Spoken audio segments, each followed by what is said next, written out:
હારીજની શ્રી કૃષ્ણધામ ગૌશાળાના લાભાર્થી કૃષ્ણધામ ગૌશાળા સેવા સમિતિ અને ઇનામી યોજનાના નામથી પાટણ અને બનાસકાંઠાના 11 સંચાલકોએ લાખો રૂપિયા કમાવા પ્રતિબંધિત લકી ડ્રોનું આયોજન કરી ટિકિટો છપાવી એજન્ડો મારફતે લોકોને વિતરણ કરી ડ્રો કરે તે પહેલા જ એલસીબી પોલીસે રેડ કરી 10 શખ્સોને પકડી પાડ્યા છે। તપાસ દરમિયાન ખુલેલા કુલ 17 શખ્સો સામે ગુનો નોંધી તપાસનો દોર શરૂ કર્યો છે। હારીજ શ્રી કૃષ્ણધામ ગૌશાળામાં આરોપીઓ શખ્સો ભેગા મળી ગૌશાળાના લાભાર્થી ઇનામી યોજનાની બજારમાં ટિકિટો છપાવી હતી, જેમાં સ્કોર્પિયો, સ્વિફ્ટ ગાડી, 8 ટ્રેક્ટર, 21 બાઇક સહિતના મોંઘા ઇનામો દર્શાવી એક ટિકિટની ફી પેટે 399 લઈ છપાવેલી ટિકિટો એજન્ડો મારફતે લોકોમાં વિતરણ કરી રૂપિયા એકત્રિત કરી રહ્યા હતા। 28 ફેબ્રુઆરી શુક્રવારે રાત્રે લકી ડ્રો ખોલવાનું આયોજન કરાયું હતું। આ બાબતે પાટણ એલસીબી પોલીસને બાતમી મળતા લકી ડ્રોની પ્રવૃત્તિ પ્રતિબંધિત હોવાથી એલસીબી પીઆઈ આરજી ઉનાગરની સૂચનાથી પીએસઆઈ એચડી મકવાણાની ટીમ સાથે રેડ કરી ડીસાના અજાપુરા ગામના વક્તાભાઈ ઉર્ફે વિપુલભાઈ પુનમાજી માળી સહિત પાટણ બનાસકાંઠાના 10 શખ્સોની ધરપકડ કરી હતી।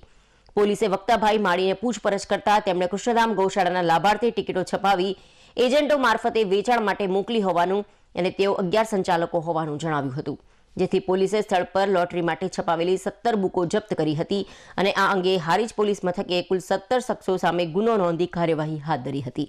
જેની તપાસ હારીજ પીઆઈ નીરવ શાહને સોંપી છે। સિદ્ધપુર ડીવાયએસપી કે પંડ્યાએ જણાવ્યું હતું કે બનાસકાંઠાનો શખ્સ સહિત 11 જેટલા સંચાલકો સાથે મળી શ્રી કૃષ્ણધામ ગૌશાળા હારીજના નામથી લકી ડ્રોની ટિકિટો છપાવી ગાડી સહિતના મોંઘા ઇનામો રાખી રૂપિયા 399માં ટિકિટોનું વેચાણ કરતા લકી ઇનામ ડ્રો પ્રતિબંધિત હોવાથી એલસીબી પોલીસે રેડ કરી ટિકિટો સહિતનું સાહિત્ય કબજે કરી 10 શખ્સોને પકડી પાડ્યા છે।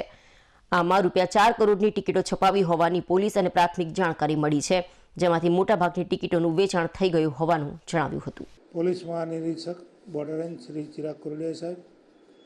અને પાટણ જિલ્લા પોલીસ અધિક્ષક શ્રી વીકે નાઈ સાહેબે પાટણ જિલ્લાના પોલીસ અધિકારીઓને જિલ્લા વિસ્તારમાં જે ગેરકાયદેસર પ્રવૃત્તિઓ ચાલે છે તે શોધી કાઢી અને કાયદેસર કરવાની સૂચના આપેલ, જેના અનુસંધાને એલસીબીના પોલીસ ઇન્સ્પેક્ટર શ્રી રાકેશ ઉનાગર સાહેબ અને તેમની ટીમ ગઈકાલે હારીજ વિસ્તારમાં પેટ્રોલિંગમાં હતા। દરમિયાન જે પીએસઆઈ શ્રી એચડી મકવાણા છે એમને બાતમી હકીકત મળેલ કે the prize chit and money circulation schemes banning act 1978ની કલમ 3 મુજબ લકી ઇનામી ડ્રો પ્રતિબંધિત છે, પરંતુ શ્રી વક્તાભાઈ ઉર્ફે વિપુલ પુનમાજી માળી રહે અજાપુરા તાલુકો ડીસા જિલ્લા બનાસકાંઠાવાળાએ પોતાના 11 સંચાલક ઇસમો સાથે મળી અને શ્રી કૃષ્ણધામ ગૌશાળા હારીજના નામથી લોટરીની ટિકિટો છપાવી તેમાં ઇનામ તરીકે સ્કોર્પિયો ગાડી, સ્વિફ્ટ ગાડી, ટ્રેક્ટર, બાઇક વગેરે જેવી મોંઘી રકમના ઇનામ તરીકે દર્શાવી એક ટિકિટ રૂપિયા 399માં વેચી જે લકી ડ્રો ગઈ તારીખ 28 ફેબ્રુઆરીનો રોજ થવાનો હતો તે વખતે એલસીબીના પીએસઆઈ શ્રી હાર્દિક મકવાણા સાહેબે ત્યાં રેડ કરી અને